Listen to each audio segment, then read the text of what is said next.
안녕하세요. 나의 템포에 맞춰 살기 오은 템포입니다. 오늘은 새로운 취미에 대한 이야기를 해보려고 합니다. 저는 일을 시작하고 한 해 한 해가 갈수록 좋아할 만한 새로운 것들을 찾아 나서지 않게 되었던 것 같아요. 그도 그럴 것이 어른이 되어가면서는 제가 굳이 찾아 나서지 않아도 새로운 것들이 끊임없이 주어지더라고요.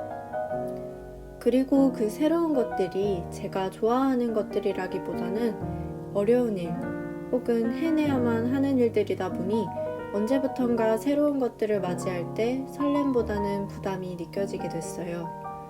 이런 부담은 일상에도 쉽게 스며들어서 무기력함으로 이어지게 되었습니다. 그럴 때 저를 구해줬던 것은 새로운 취미였습니다.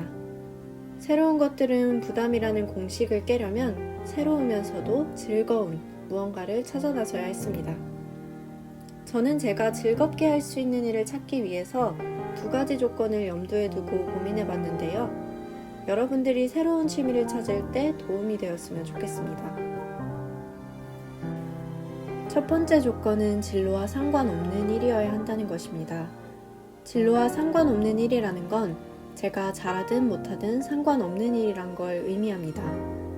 제가 처음 생각했던 새로운 취미는 영어 자막으로 미드보기였습니다. 취미생활로 더 많은 능력을 얻을 수 있는 아주 생산적인 사람이 되고 싶었거든요. 하지만 이런 생각으로 미드를 보니 이해가 안 되는 대사가 나올 때마다 스트레스를 받게 되고 얼른 모든 대사를 이해하고 싶다는 또 다른 부담만 생기게 되었습니다.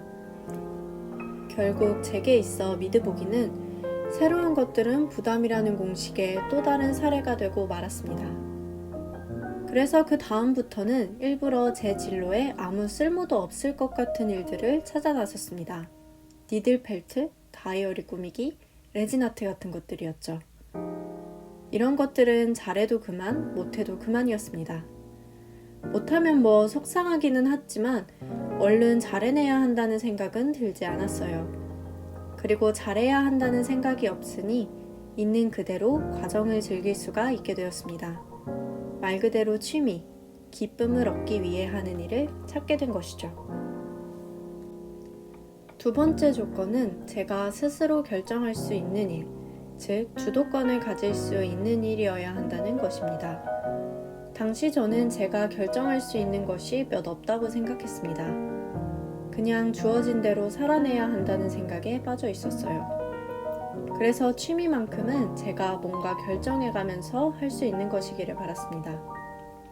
이런 맥락에서 제가 유튜브 보는 것을 좋아하는데도 유튜브 보는 걸 제 취미로 생각하지 않았던 이유는 제가 좋아하는 영상을 찾아서 보기보다는 그냥 추천해주는 영상을 수동적으로 받아보기만 했기 때문이었습니다. 그래서 유튜브를 2-3시간 보고 났을 때 제가 하고 싶은 일을 했다는 기분이 들기보다는 가만히 있었다는 기분만 들었습니다. 저는 특별히 좋아하는 채널이나 프로가 있는 게 아니라서 제가 주도권을 가지고 영상을 고를 여지가 없었거든요. 그래서 저는 제가 자유롭게 무언가를 만들 수 있는 취미를 갖기로 했습니다. 그때그때 제 취향에 따라 만들고 싶은 것들을 만들어내고 나면 무언가를 해냈다는 성취감과 함께 원하는 것이 충족되었다는 만족감까지 함께 느낄 수 있었습니다. 이렇게 주도권을 가질 수 있는 일은 각자의 성향마다 많이 다를 것 같아요. 누군가에게는 원하는 취향의 영화를 골라보는 것일 수도, 누군가에게는 원하는 부위 위주로 운동을 하는 것일 수도 있어요. 물론 이미 할 일이 넘쳐나는 상황에서 무언가 더 해본다는 건 어렵기도 합니다. 내가 좋아하는 게 무엇이었는지 까마득해서 뭘 해야 하는지 모를 때도 있을 거예요.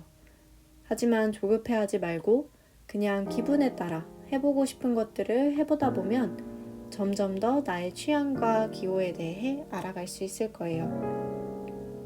여러분들은 지금 어떤 걸 좋아하시나요? 어떤 걸 할 때 기분이 좋아지고 행복해지시나요? 함께 자유롭게 나누면서 서로 또 새로운 취향과 취미를 발견할 수 있었으면 좋겠습니다.